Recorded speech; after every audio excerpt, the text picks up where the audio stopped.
Welcome to Comic Club September 2025, where this month we are covering the first 6 issues of Poison Ivy, written by G. Willow Wilson and illustrated by Marcio Takara. A strong content warning for this one: we will be discussing themes and imagery of murder, cannibalism, body horror, drug use, sexual harassment and implied assault, suicide and self-harm, bodily autonomy, and coercive control. Please make sure you are taking care of yourselves throughout this presentation. So what have I been reading this month before we get into that heavy stuff? So I have read a handful of things. This is actually more than what I would normally read. I had also meant to hopefully read through a couple of other things, but just ran out of time. The things I did read through though, starting with Parliament of Rooks. This is a 5-issue miniseries, very much a gothic romantic horror in the style of something like, I think the closest thing would be Frankenstein. Even then, that's probably doing a disservice to the both of those. It's, without spoiling it, it's a very good story where it's almost sort of very much centering on the romance between the main character as well as the princess of this land he occupies, where he's a lord and an architect. But over time, there's a bit of a Jekyll and Mr. Hyde thing going on. If I say much more than that, it will spoil it. I really enjoyed it. I found it a little tropey and cliche, but it was still really good fun. I did find it really strange how many characters in this comic, in the space of 6 issues, do get fridged though. There's like 4 different female characters who get fridged, so that's not great. Works in the context of the story, but it holds it back a little bit from because of that. It feels a bit, it magnifies the cliche and tropiness of it a little bit. The next thing I read was The Nice House on the Lake. This one was a 12-issue run. It does actually have a sequel series, which I will definitely be reading now that I finished the original run. The idea of this one is that you have a group of friends who are invited by one mutual friend to this house on the lake for no reason other than just to catch up, and something happens whilst they're all at the house and suddenly they can't leave. If I go any further than that, again, I'll be spoiling it. This is very much a sci-fi thriller where the mystery of what's going on, why they've been invited, and all these other things are very much central to it. So if I say any more about it, it would absolutely spoil it. It's a different perspective every issue. And yeah, honestly, all I can say about this is that I absolutely adored it. I sat down with the intention of only reading the first few issues just so I could talk about it here.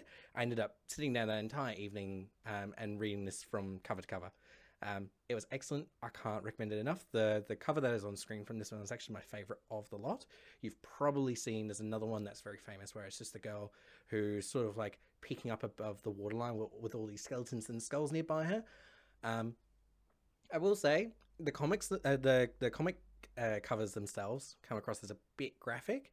The comic itself is actually not that gory. It's much more psychological horror. I think there's not even that many deaths. I think it's a bit heavy early on, but then once you get past the first couple of issues, there's actually very little violence, to be completely honest. It's very much more psychological horror and this group of friends slowly breaking down as they're coming to terms with the situation that they're in. The third one that I read was Daphne Byrne. This one was much more of a supernatural possession horror. This was really good fun. This one was 6 issues long, similarly tropey like Parliament of Rooks, but where I think it manages to be better than Parliament of Rooks is that it manages to twist its tropes into an interesting short story in a way that you wouldn't quite expect as much. Whereas Rooks feels hindered by its use of tropes. Rooks has a very strong art style. I think that cover is a perfect encapsulation of what I'm talking about there. If I could have some of the other covers on there, I absolutely would, but I think they would absolutely spoil Parliament of Rooks if I put those up. Daphne Byrne, I didn't like the art of as much, but I loved the story much more than I did Parliament of Rooks. And then the final thing I read was I started reading the Epic collection of Aliens the Original Years, which I did not expect to have as much fun with as I did. I kind of went into it knowing that it wasn't any canon comics, so what was there was just going to be good fun. It wasn't necessarily going to have any impact on the rest of the series. What I read was the first 6 issues of the 1988 run, which is included in the collection. The idea is that it's set after Aliens, and it covers the what happens to Newt and Hicks after the events of the second Alien film. It's a bit mixed in its results. Some bits are great, like it's got very cheesy action, feels like a B grade film, which honestly works in its favor sometimes. But then there's a couple of cheap twists that don't feel particularly earned, that there were no hints dropped towards, and the characterization of Newt and Hicks is all over the place. Newt starts off as just, once again, a girl to be saved. She doesn't really retain any kind of autonomy until towards the end of the miniseries, whereas Hicks just becomes an unlikable older soldier dude, so that's not great. That being said, there is a sequel series to it that is also included in that collection, which I'm hoping to read, that was published in 1989, and it also leads into, I believe from what I understand, the original Alien Earth War comics, which I've heard a lot about, especially since Alien Earth has come out recently. So I will be continuing with that. And yeah, that's pretty much everything I read this month. Moving back to Poison Ivy, G. Willow Wilson, also known as Gwendolyn Willow Wilson, is the writer of the comic and has a diverse range of work. Longtime comic clubbers might remember her as one of the creators of Kamala Khan. She wrote the Miss Marvel comic series releasing between 2014 and 2019, of which Will and Josh did do a video on way back in 2020. She also wrote a run of Wonder Woman, the 2019 series specifically, in which she wrote an arc that had Diana contending with a resurrected Ares, the Minotaur, as well as Cheetah. Her other comic works include The Dreaming Waking Hours, a comic series set within the Sandman universe, the first 4 issues of A-Force, Lazarus Planet, Revenge of the Gods, also Wonder Woman centric alongside Shazam, as well as a 4-issue series of X-Men in 2013 in an arc called The Burning World. Wilson has also done non-superhero comics such as sci-fi epic Invisible Kingdom, which also won Best New Series in the 2020 Eisner Awards. There was also Air, a sci-fi drama following a acrophobic flight attendant who gets embroiled in conspiracy. She also did The Hunger and the Dusk, a fantasy epic that sees the last 2 remaining races of a fantasy world, human and orcs, banding together to fend off an ancient force that threatens to be a greater threat than they are to each other. Wilson also has written novel works, Alif the Unseen, The Bird King, and The Butterfly Mosque, the latter of which is a memoir of her early life.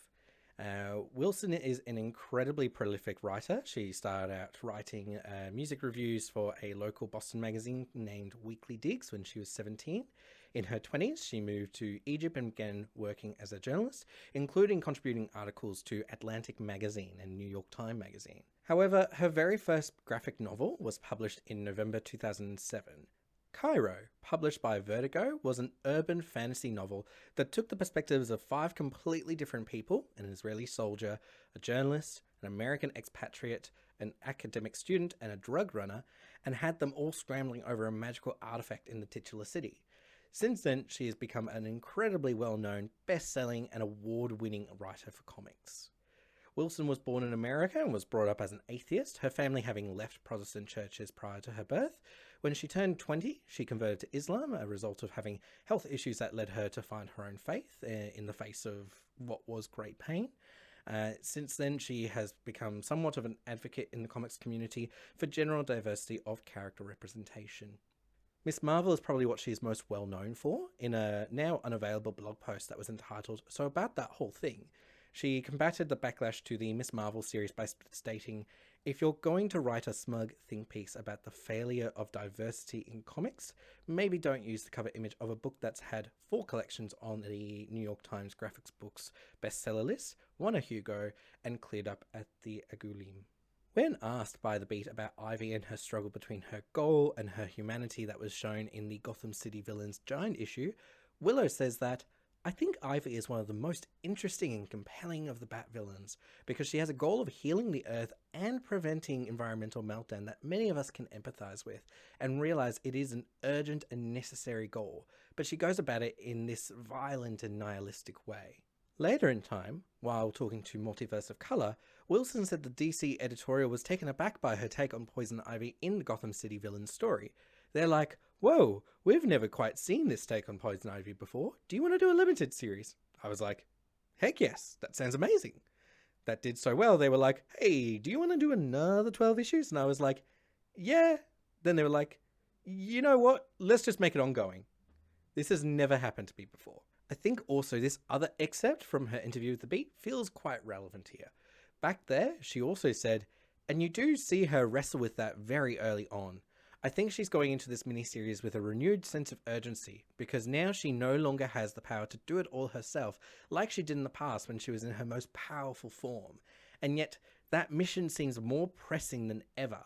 It's a weird headspace as a writer to be in, because you do sort of empathize from time to time with what she wants to do, and you recoil in horror from the way that she does it.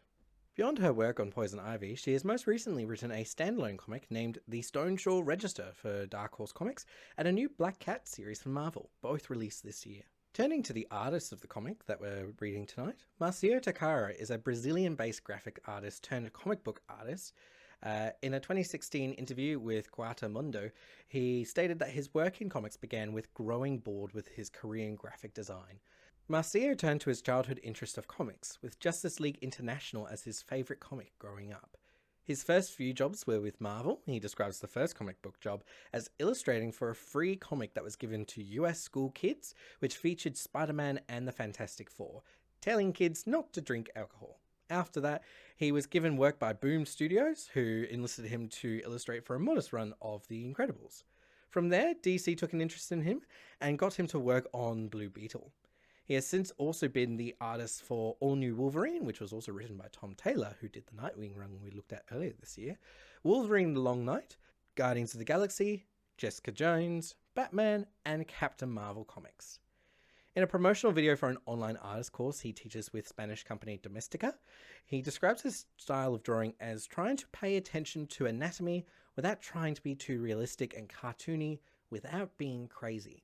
Pertinent to our discussion tonight, he also states that the female figure presents more interesting shapes and shadows, and that the hair, for example, has light and dark strokes, which is more interesting to make. Going briefly back to the Beats interview of G. Willow Wilson, Wilson said of Marcio, "It's always interesting with a book like this to see what direction your collaborators want to take it in. Sometimes as a writer, your job is sort of to encourage and say, oh, take it further, you can totally push the boat out. In this case, Marcio just took these panels and pushed them all the way out, to the point where I was like, wow, are we going too far? Is this too gross? Is this too weird? Which is the absolute best position to be in, because that means that everybody is sort of equally enthusiastic about the direction of the art, about what the story is, about what kind of story that you want to tell, and everybody's just vibing. Everybody just kind of builds off everything else. So if you haven't read DC Comics, or if you haven't engaged with any Batman comics, you probably don't know who Poison Ivy is. Ivy is often depicted as being Caucasian, with iconic long red hair, and clothing made from vines and other forms of flora. She first appeared in Batman 181, where her goal was to be crowned as the #1 female criminal by the public press, challenging the 3 other women in the running, Dragonfly, Silken Spider, and Tiger Moth, for the top spot. The issue also makes it clear that Batman is developing a crush on Poison Ivy until he manages to shut down the feeling at the end of the comic to be able to arrest her. More broadly, the DC Wiki describes her original background as thus. Pamela Isley was a botanist from a wealthy family working underneath with Professor Jason Woodrue until an accident gave her powers and turned her insane. Protecting the sanctity and supremacy of nature at all costs, she sadistically lashes out against humanity as a blight upon the planet. Although much of her life has been spent imprisoned in Arkham Asylum for the criminally insane, she has also held down a Star Labs position. Eventually, Isley and Harley Quinn began dating. She has been a member of the Gotham City Sirens, the Injustice League, Injustice Gang, the Secret Society of Supervillains, and the Suicide Squad. Ivy is also arguably one of the more popular Batman villains, appearing in a decent amount of pop culture adaptations and spin-offs from Batman and DC, including, but not limited to, the Gotham TV series, the Batman Arkham games, Batman and Robin, the Arrowverse, Batman the Brave and the Bold, a movie adaptation of Gotham by Gaslight, Batman Ninja, every LEGO Batman game, and Injustice. The Floronic Man is the man that caused Pamela Isley to become Poison Ivy through his experiments. Debuting in the Atom #1, the DC Wiki describes the first incarnation as being a human-like exile from an interdimensional world inhabited by dryads, calling himself the Plant Master. He has also appeared in the Swamp Thing comics, where in a 1984 volume, he studied the Swamp Thing and its connection to the Green, a larger, more abstract entity encompassing all of nature. The Green is an established force of nature that connects all plant matter and is often referred to by both Ivy and Swamp Thing. As seen in tonight's issue, it is also sometimes experienced as a realm of reality that overlaps with our own. 4 years later, after the events of the Millennium arc of DC Comics, Woodrue also became Fluoro, a member of the New Guardians. Eventually, though, he went back to acting as a villain once the group broke down. For the purpose of this comic, his most important aspect is his connection to Ivy. As her professor and senior, he caused the accident that gave Pamela her connection to the Green, and seems to claim possession over her like any other of his experiments. In this continuity, he appears to have begun as a regular human, unlike his original incarnation, before becoming a plant-human hybrid through experimentation.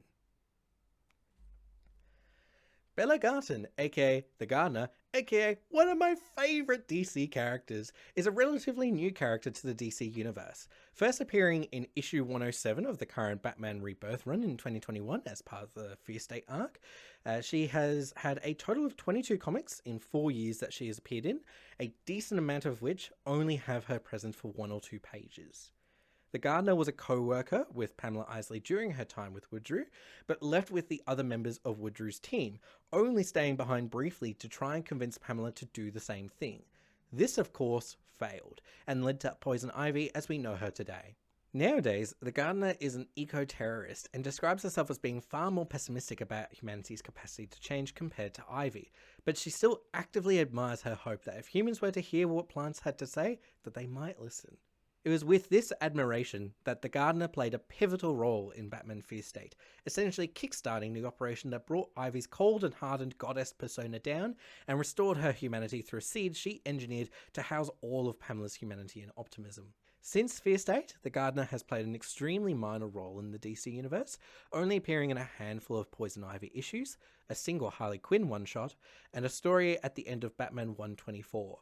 James Tynion IV, the writer of the Batman issues of Fear State and creator of Bella Garden, departed from DC Comics in 2022 to focus on his non-DC creator-owned works. This departure has seemingly coincided with the shelving of Bella as a character. Although I am happy to say that in updating these slides, I have been delighted to see she has appeared in some more recent Poison Ivy issues, so there's some incentive to continue reading if you liked her character within this month's reading. And so we move on to the issues of the month. The first 2 are going to be the extra issues that were included with Volume 1 of the printed comic. If you have access to the DC Infinite app, you will notice that these aren't in the Poison Ivy run, but they are accessible through other means. So this first one, Photosynthesis, was actually originally published in Batman 124, so you can look up that issue on the DC Infinite app if you don't have a physical copy and still read it that way. For Photosynthesis, we find Ivy returning to what is left of her Eden after the events of Batman Fear State. She is distraught to find that she no longer retains her godly powers she once had as Queen Ivy. As she says, "I can still feel the green, still speak to it, but we are no longer one." Before long, the Gardener approaches her and discusses Ivy's depowered state. When asked if she knew putting Ivy back together would cause her to lose her godhood, Bella shamefully admits that she didn't know, but had guessed it would be the case. In her own defense, she questions if Queen Ivy would have remained Ivy if she was left to continue, or if she would have shed her humanity entirely before the end. Resolute in her need to regain her power, Ivy refuses Bella's advice, saying she will not go home. To Bella's horror, Ivy decides to visit someone she believes can help, but whom Bella clearly voices her opposition to due to what he's done to you, to us. We jump cut to after this controversial meeting, and Ivy is grasping at her shredding green skin, her human body fully reformed underneath, much to her despair. Deciding to use what little of her invulnerability remains to help serve the green, she grasps a vial of purple spores from her pocket and inhales. Weaponized Orpheocordyceps lamia now infects her. She says this allows her to see the way forward, and she will follow where the green leads her. A van rolls up to her position in the grass fields, and we see Ivy accept their help, and the lamia spores swirling around their clasped hands. Starting with Josh's thoughts, this is what he had to say. While I prefer the art team on the main series, the art team working on this prologue also do a good, if more hyper-stylized take on the art, closer to something I'd expect in Dark Horse's horror comics. Bella Gardner, Ivy's ex, remains the most stylistically consistent. Bella's also got a killer look, so kudos to Jorge Jimenez and James Tynion for the fourth for her aesthetics. Jade wrote the following. As usual, Jade did no research before picking up this month's pick for Comic Club.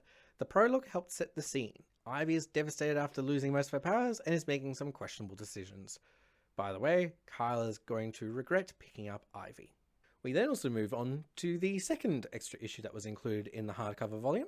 If you do not own a copy of the volume in print, you can also read this particular story in the Giant Gotham City Villains issue. I believe with DC Infinite you do have to be on the higher tier of subscription, but if you've got a copy of that, then you've got a copy of this. It is also worth noting this is the comic that caught the eye of DC editorial and led to them asking G. Willow Wilson if she was interested in writing a Poison Ivy miniseries, now an ongoing series. As we quickly realise in the first couple pages, she intends to infect and render a chemical plant uninhabitable through the use of the spores. She has apparently already begun filling the building's water systems with the spores, and we even see an unnamed worker coughing in the lobby from what can be assumed to be an infection. Making her way into the chemical plant under the guise of Miss Berry, she is greeted by Janet from accounting, of whom she flirts with, lightly embarrassing Janet. Ivy realises that she's drawn to Janet due to her hair reminding her of Harley, and tries to withdraw her focus on her mission. Walking further into the plant, she eventually finds the main room and knocks out a nearby worker before breaking the pipes, allowing the Lamaya spores to spread quickly and freely. As she moves to leave though, Ivy is pleaded for help by Janet, who is slumped over on the lobby floor. When Janet grabs a piece of her organic coverings, Ivy can no longer ignore her and pulls her out of the chemical plant, and showing her mercy by making Janet's spores inert.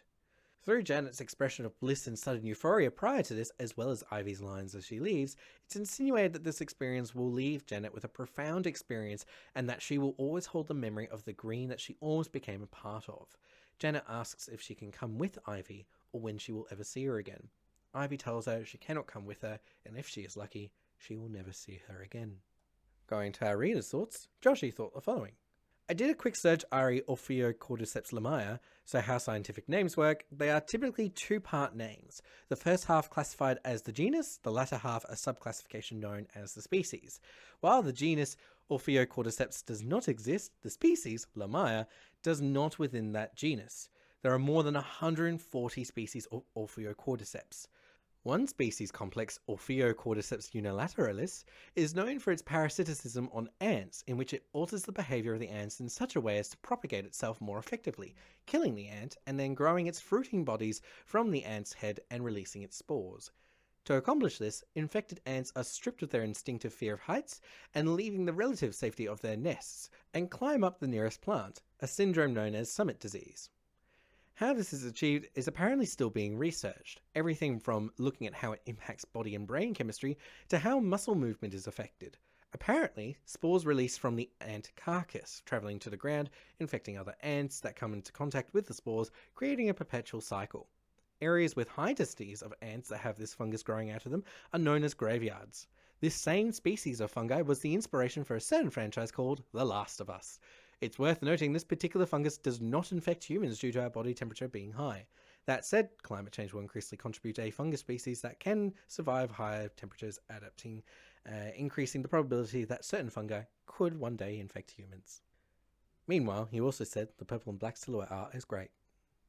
And now the main event. Issue 1 starts us off in rural Wyoming, where we find Ivy meditating on the role of the virtuous cycle around invasive species. Before long, we follow two men travelling along farmland who discover a cow who has been taken over by the fungus. This is shown to be Ivy's doing, and her mere presence, being infected by these spores herself, leads to their demise. We then follow Ivy in a caravan that she stole from two dead travellers as she travels across the country. Those who have read the photosynthesis comic will know where this van has come from. She explains to the reader that she's travelling to spread the Lamaya spores as far and wide as possible. She even acknowledges that this will eventually kill her too, but makes it clear that the wiping out of humanity is the end goal, with her own involvement to culminate in a container ship bound for Taipei. We then stop at a diner, where we see a flashback to how Harley and Ivy split, rising from an argument about how Ivy lost her godhood due to Harley stepping in to save her in some way. For more details about this event, I recommend reading Batman Fierce Jade. Soon she is approached by two men who attempt to hit on her and refuse to take no for an answer and follow her outside. There she sets the Lamai spores onto them. When asked by one of the dying men if she can hear the green calling, Ivy reveals that no, she can't, but she knows it's there. The issue finishes with a reanimated human-plant hybrid hand rising from the Lamai-infested corpse after Ivy has left. Joshi had the following thoughts about issue 1. It's hard for those who have read both not to compare Willow Wilson's first issue of Poison Ivy to Murewa Ayodele's first issue of Marvel's 2024 Storm comic. Both feature a strong nature power-based woman who is cursed with a disease that is killing them. Yet, whereas the Solo Storm series shows her as a goddess soaring above the surface of the earth and over the heads of men, this first issue positions Pamela as a plague plodding among people propelling peril into them. Both have had the potential to be deadly, but one is acting upon it. It's intriguing to see if Ivy will fly under the radar long enough that the Bat Fam won't be able to stop her. If Harley will reappear to fight for her love, if Ivy will find it within her to fight for herself, or if her desire to eradicate the blight on the earth that is humanity will be all-consuming, potentially literally if this disease has its way with her. Jade also said the following on issue 1. Hi Kyle, and apparently Katie, told you he'd regret it. I assumed that Katie was in the van with Kyle. Nobody drives a hippie van without friends. Jade appreciated that the colours lean towards green, except for Ivy's hair, so the reader can always spot her. She also liked how the colours shift into lesbian flag colours in the Ivy flashback. Jade likes how the artist and the colorist dealt with the psilocybin-induced lash show. Immediately, the reader gets what's going on. Dolphin Pants had the following to say. Oh, this is a Last of Us prequel? Sick! He also wants to shout out the Frank the Plant cameo on Hal's shirt if nobody else has. Also, Dolphin Pants said this issue was very relatable, as if he broke up with Harley Quinn, he would also be depressed.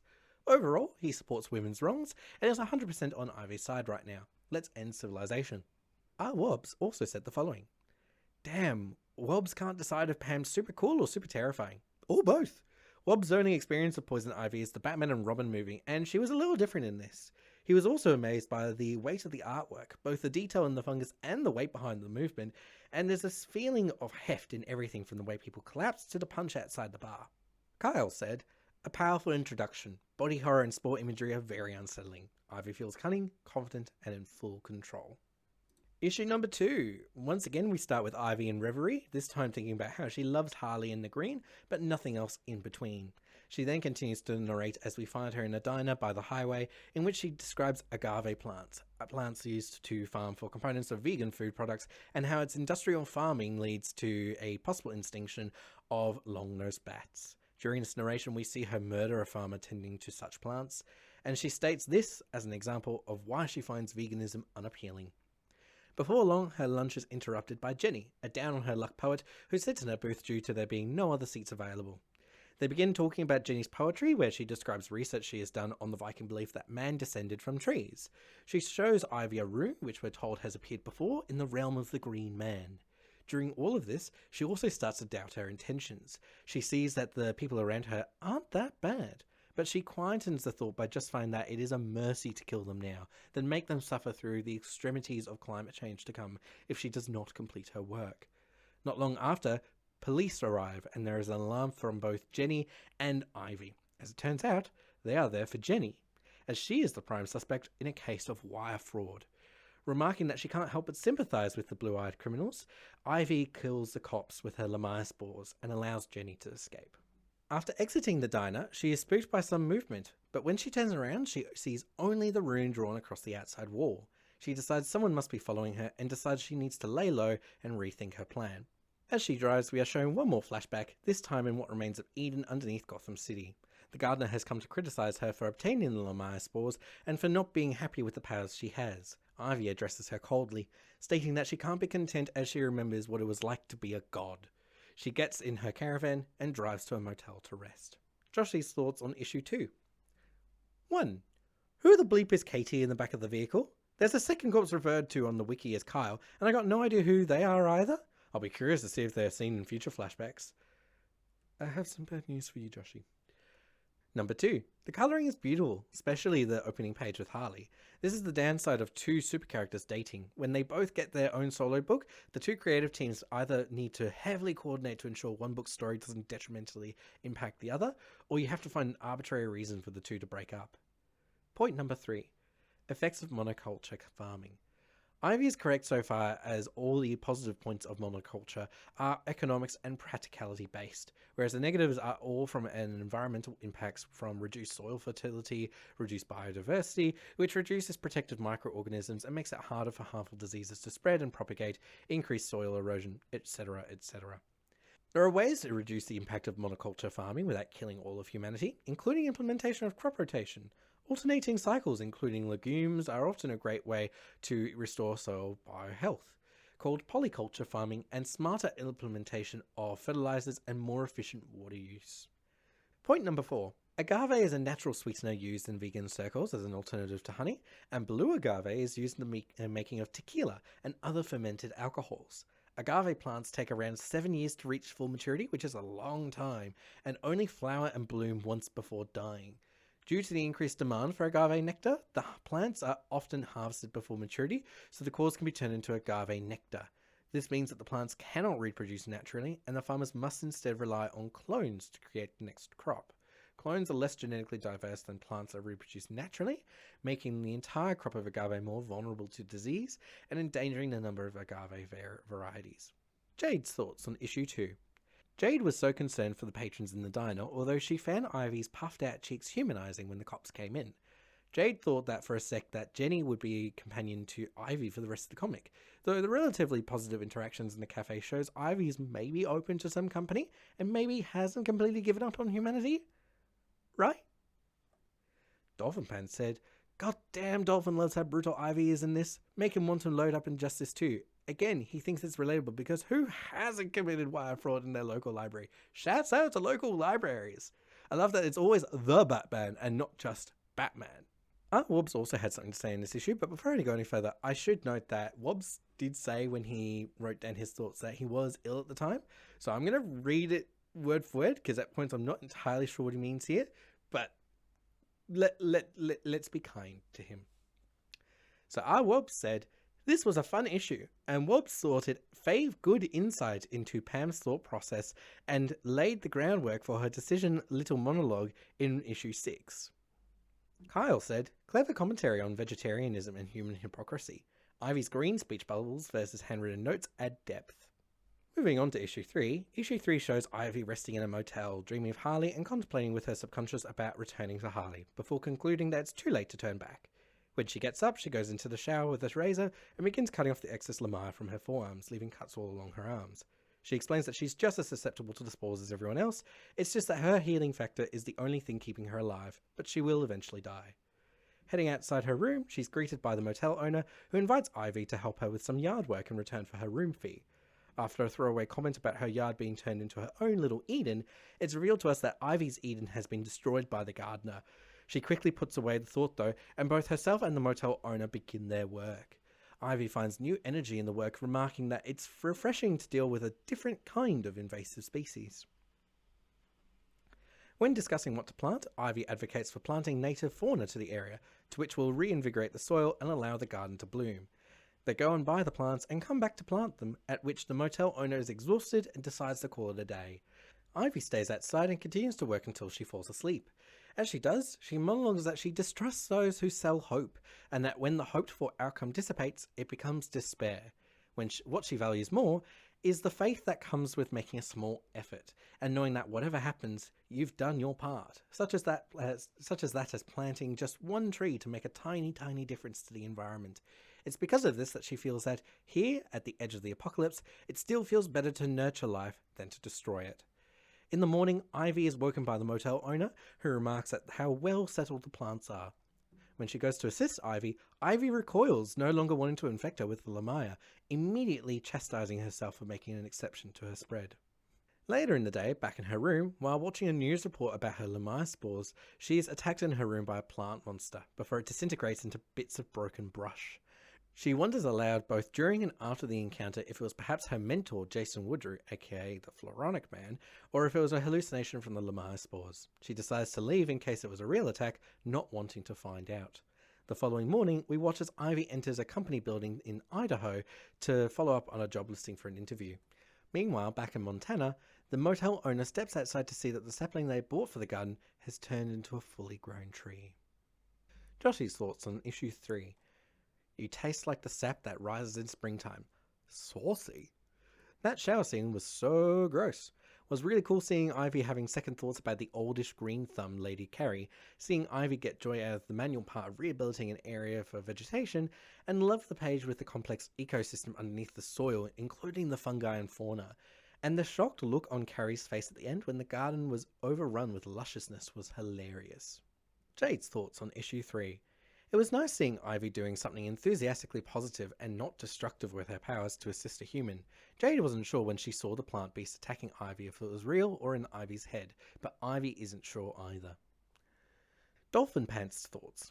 Dolphin Pants thinks it's nice to see Pam in her natural element. Pun intended. Wobbs said, this made Wobbs want to clean up his own garden. Kyle said, a quieter, more effective chapter. Ivy creates a garden, revealing her conflicted nature as both nurturer and destroyer. The infection spreads, with more body horror returning. Issue 4 continues basically right where issue 3 left off, and we're shown a job interview between Pam and the boss of an Amazon-like packing facility. He agrees to take on Pam, but it becomes pretty clear early on to both the reader and to Pam that George, the boss, is a leering sexual harasser, in particular to Jesslyn, one of the workers. Pam remarks on how human problems tend to sneakily spread and no one notices until it's too late to fix easily. She then states at this point that the only way to fix such a problem is to enact such a radical change that it's never seriously considered. Pamela then explains what she's doing here. By packing hundreds of boxes a day, this Amazon-like distributor will be spreading her Lamaya spores on a global scale. Almost immediately after this explanation though, we are once again witness to George harassing Jesslyn again, and Pam decides to stop working and confront George in his office. Knocking him through his own door, she demands that she give his workers a glowing reference, a recommendation for a raise, and his blessing to unionize. If he doesn't, she will make his last 10 minutes of Lamaya's spiced life a mere prologue to hell. As he does so, George rationalizes that he was only a bad boss and human being because he was unable to be likable as a boss, and therefore hating his employees back. Pam is unmoved by this self-serving admission and leaves him to die in his office, informing Jesslyn and the other worker that George won't be bothering them anymore. In celebration, Pam is kissed by Jesslyn, whom she then leaves with to hook up while doing everything she can to not infect her with the Lamaya. As she does so, she begins an internal monologue addressed to her guilt for leaving Harley, and apologizes for leaving. In the afterglow, they are attacked by another plant monster, the existence of which is confirmed by Jesslyn's reaction to it.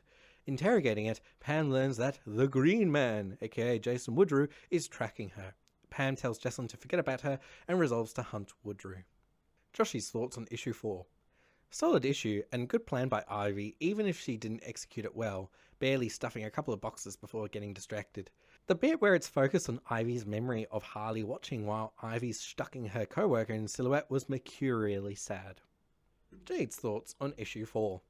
Jade suspects that if a boss sends a dramatic work email immediately before turning into a plant, the email will correctly be met with skepticism, as that person's faculties were likely compromised. Why did co-worker just accept Ivy's word that the problem was solved with no proof? Ivy probably hasn't solved anything anyway. They'll just get a replacement boss. Was co-worker high on spores or something? Jade supposes that Ivy is a particularly unreliable narrator from this issue onwards. Dolphin Pants says, Dolphin Pants still fully supports Ivy's wrongs here. Wobbs said, Wobbs felt that guy get kicked through the door. Wobbs had a problem with this issue though only a small one. When Pam gets a job, someone says, welcome to heck. By this stage, there's been a lot of body horror, someone's been disemboweled, and there's a strong self-harm theme. Can't we just say welcome to hell? Wobbs knows that sounds petty, but it took him out of it for a moment. Kyle said of issue 4, a payback issue with sharp consumerism critique. Ivy lashes out at greed and exploitation, Roman's scene is handled tastefully, adding humanity to her character. Issue 5. Pam is having a flashback hallucination where she is reliving her origin as Poison Ivy. She's 22 and in her second semester at grad school, and is being taken advantage by her professor Jason Woodrue.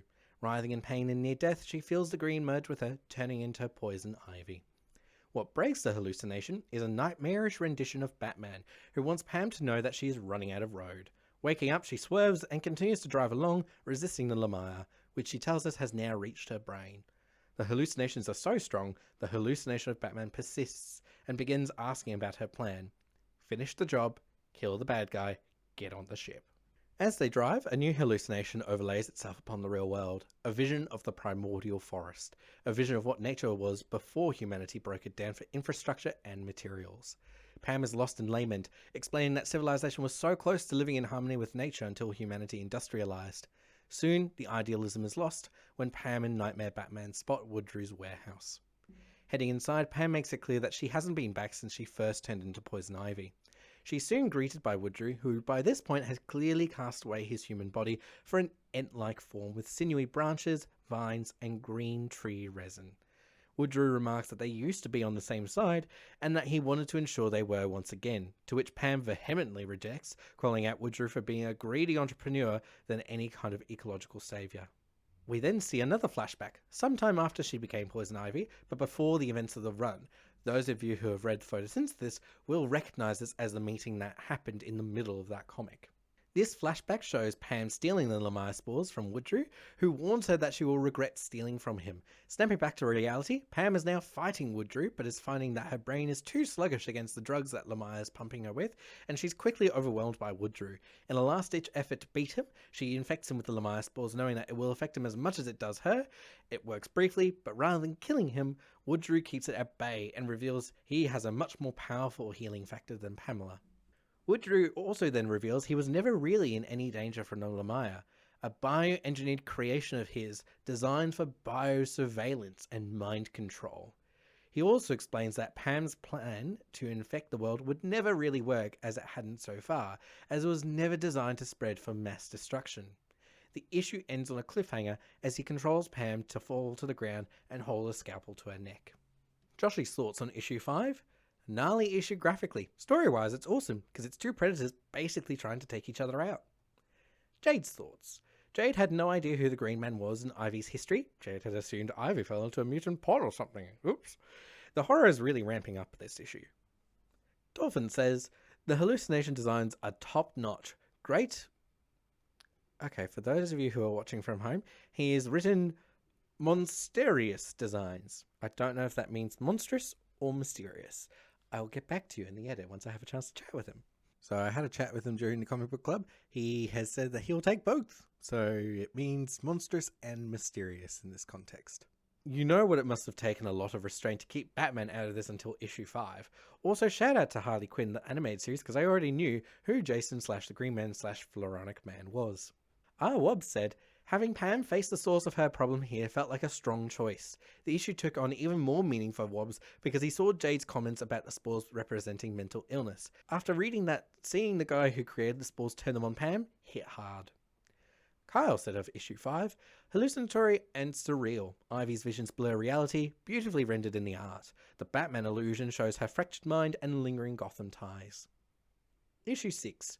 We find Pam reflecting on her lack of bodily autonomy, coming to the conclusion she's never had autonomy over it, either from experiments or from people telling her what she is and is not capable of. To pull her out of her despair, Nightmare Batman suggests using her own strength that Woodrew doesn't know she has. Initially, she simply just tries to push back against her own hand plunging the scalpel into her neck, but Batman re-explains, not literal strength, but the strength of the green, the strength that it takes for a tree to grow around a boulder. Woodrew gloats towards Pamela explaining the plans to kill and dissect her to get at the Lamaya colonies in her bloodstream. This he can then sell for his own gain. But then he brings Harley into it, suggesting he'll go and kill her next, dissect her, but for no purpose than to just spite Pamela. At this point, Pamela snaps and grows plant matter around the scalpel to push it away, before transforming into Poison Ivy once again, and bringing the roof down on them both. At this point, Jason Woodrew is slowly dying underneath the rubble and begins to question why Pamela is so intent on saving Earth when they could explore space with their gifts. Pam explains that it's because this is the only home that any of them will have, short of billions of dollars that the richest will use to save themselves. She also rationalizes that humans are not so bad, able to grow communities, friendships, and of course gardens. She realizes that she has been hurting the wrong people. Woodrow reasons that she will never be seen than anything else other than a monster for her actions, but Pam makes it clear that she's fine with that. She states, when the heroes won't act, it's the villains who must save us. At this point, Woodrow appears to be dead, but Pamela can feel herself dying too. In an effort to save herself and prevent him from healing for good, she eats him. She jokes that people should follow through on eating the rich more often. Afterwards, she leaves the warehouse feeling extremely sick from the amount of Lemire fungus she just ate from Woodrow's corpse. She's become sure that she will die in a Pyrrhic victory, when a young child offers her a blanket. In this moment, she gains a renewed perspective of the ecosystem, both on micro scale of the child and the billions of microbes that call them home, and the macro, where humans facilitate nature in their own way. With this, she feels herself healing again, realizing that the green has given her a second chance. She thanks the child before moving away. In her final words in her letters to Harley, Pamela states that she's not asking Harley to choose between her newfound alliance with the Bat family or Pamela, only that Pamela cannot take the Bat family's side when they refuse to do more to help nature. At this point, we switch to Harley's viewpoint, where she is reading the latest letter from Pamela written during this issue and resolves to leave and find Pamela. The first arc of Poison Ivy ends with her finding renewed vigour and optimism, choosing to target rich industrial exploiters of nature instead of innocent civilians. The final panels though show that even with Woodrow's remains in her stomach, the Lemire plant monsters still seem to live and are headed towards Seattle in pursuit of Pamela. Joshy's thoughts. This was a dark issue tackling some weighty trauma. The issue felt a little checkboxy with how it resolved at this first arc. You can tell some work was done to pivot from a miniseries to an ongoing in this issue. Defeat the Green Man, check. Grossly resolve Ivy's illness, check. Re-establish a new status quo with the Green, check. See the love letters reach Harley, check. That said, I hope the Harley interaction happens on panel in subsequent issues. It's a needed reunion. Katie and Kyle look like they're back and now moving out of the moving van, so I'm intrigued to see where they go. Jade's thoughts. We are meant to be here, we are not a mistake. These lines healing Ivy really solidify in Jade's mind that this has been a metaphor for dealing with a mental health crisis. Dolphinpan's thoughts. Dolphinpan still thinks this is very relatable. He also has a Batman living rent-free in his head and would also kill anyone who would hurt Harley Quinn. He's also put in brackets after that in Minecraft. He fully supports Pam eating a guy and loved the ending so much. Wobbs said, Wobbs liked this, particularly Pam's monologue about the real enemy. It could just be from watching the news, but it gave him strong, don't get angry at other people in culture wars, look at the people and the systems causing the problem to start with vibes. Kyle said, explosive finale. Ivy consumes the green, embracing a new stage of power. The appearance of villains/allies hints at what's next. Harley finally receives her letters, grounding the arc emotionally. And now for the general thoughts. Starting with Joshy said, whereas Catwoman straddles the line between anti-hero and anti-villain, Poison Ivy is far more morally mercurial, the story constantly keeping the reader on their toes in any given situation as to which category of good, evil, or in between Ivy's decision-making will fall into. You know going in based on G. Willow Wilson's track record on Miss Marvel that the characterization and narrative structure will be top-notch, and this did not disappoint. Marcio Takara's art combined with the colorist's work was extraordinary. Issue 6 didn't quite give me the same satisfaction as the first 5 issues, but the strength of those first 5 were enough to propel me into continued reading the run, and jeepers has that paid off in spades. Volumes 2 and 3 of the run only get better. Rating 5 out of 6 fungal strains. Jade would say that trigger warnings for the literal and metaphorical happenings should probably be looked up before picking up the book. Maybe don't pick this up if you can't handle body horror. Jade was foolish and did not realise that lots of Poison Ivy stuff is semi-horror. Let's be honest, she was thinking of the delightful Eat, Bang, Kill tour. Jade was able to recommend this comic to one of her horror-loving friends, and they have added it to their bulging to-be-read list. Her friend says that if anyone wants a good horror comic to read, they would recommend The Nice House on the Lake, which Frady Cat Jade will never read. As discussed earlier, I have read The Nice House on the Lake and highly recommend it. But continuing with Jade's thoughts, Jade prefers her horror to be much more gentle, like the Halloween comics that Rachel J. Pierce does, or any of the creepy comics by Adam Tots. She's also included their Instagram pages, which I'll include in the video description. Dolphin Pants' thoughts. Dolphin Pants is a very big Harley Quinn fan, and because of this is a very big Ivy fan. He has, however, never read this run, and was very excited to do so, having the entire run be a Dolphin Pants thoughts. Dolphin Pants is a very big Harley Quinn fan, and because of this is also a very big Ivy fan. He has, however, never read this run and was very excited to do so, and having the entire run be a letter to Harley was perfect. A fantastic 6 issues. Wobbs said, overall, Wobbs had an awesome time reading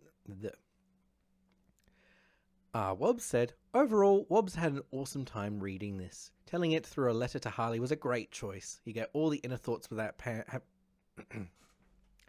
Wobbs said, overall, Wobbs had an awesome time reading this. Telling it through a letter to Harley was a great choice. You get all the inner thoughts without having Pam talk to herself. Wobbs said, overall, Wobbs had an awesome time reading this.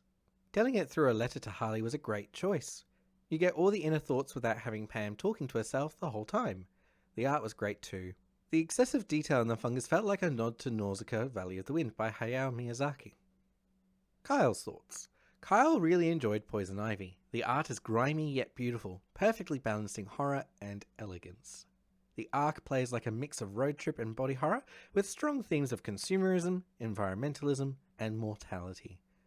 Ivy feels powerful and cunning, but also conflicted and vulnerable, especially in the moments tied to Harley. Each issue adds a different layer, and the finale ties it together with chaos, rebirth, and emotion. It gave Kyle a new appreciation for Ivy as more than just a villain, but a complex anti-hero. Moving on to the personal favourites, we start with Joshi. This is what Joshi had to say about his favourite covers. The Jenny Friesen ones are all excellent and tie for my favourites. I will say, as much as I love them, Friesen's best covers are later in the Poison Ivy run. The Sunflower one she did for Poison Ivy issue 27 is a particular highlight. I've included all 3 of the ones he's posted, as well as that Sunflower one he's mentioned. For his favourite page, he said, the first page of issue 2. It's so bright and colourful that it has almost a dreamlike quality. So fitting, it all balances so nicely. And finally, his favourite character, Janet from HR in the Orfeo Cordyceps Lemire short story. She pops up again, so I can enthusiastically say she's the MVP character. Moving on to Jade, Jade had the following to say about her favourite comic covers. Jade loves the Stefan Sejic number 5 variant for the mushroom hat pinup vibes. Honourable mentions for the Frank Cho number 1 variant, as Jade has a soft spot for his art. For her favourite panel, she said, in chapter 4, the panels with Harley watching. Jade found these particularly heartbreaking. Special mention to the panel in chapter 6 with Ivy with the knife in her neck and the hallucination Batman giving her strength. A tree growing around a boulder. The Batman who lives rent-free in my head was right. The drama! For her favourite character, she said, hallucination Batman. Jade found him to be a very welcome and entertaining addition, and it was such a relief to not be alone in Ivy's troubled head. We all need a Bat person to watch over us at some point. For Dolphin Pants, he said this for his favourite comic covers. He gave us a top 3. Number 3. Because I am incredibly biased, I see Harley Quinn, I like it. That's the one on the top left. Number 2. 90% of these covers are just Pamela serving veggies. But out of all the veggie serving covers, this was my favourite. Feel free to cut the word veggies out in the record, lol. Number 1. This is a work of art. Hang it in every gallery. I love this so much. For R. Wobbs' favourites, this was his favourite comic cover. He said, Wobbs' favourite cover has to be this one by Jim Lee, specifically the standalone inked one. Why don't my inks look like that? For his favourite panel, he said, Wobbs was tied for favourite panel. One is a splash image from issue 3. As he mentioned earlier, it's giving Nausicaa and he loves it. The other is from the prologue. He loves it when the art and storytelling marry up. You've got a scene where Ivy's losing herself and her way, and the picture avoids using any line work. It's all foul or ABS solid ink, as if she's bleeding into the background and literally becoming art into nothing. These were Kyle's favourites. For his favourite comic cover, he said, the McKinnon variant volume 3. There is just something so incredibly gothic and haunting about this art, but still capturing Ivy's beauty. For his favourite panel, he said, body horror and hallucinations to the max in this one. So creepy, but I love it. If you enjoyed this month's set of comics, or if you want to see more of the Gardener, or if you're even wondering what caused Ivy to lose her godhood, or even what it looked like, then I heavily encourage you to read the Batman Fear State comics. In blue, other comics are essential to the base story of Batman Fear State, including all of the main Batman comics.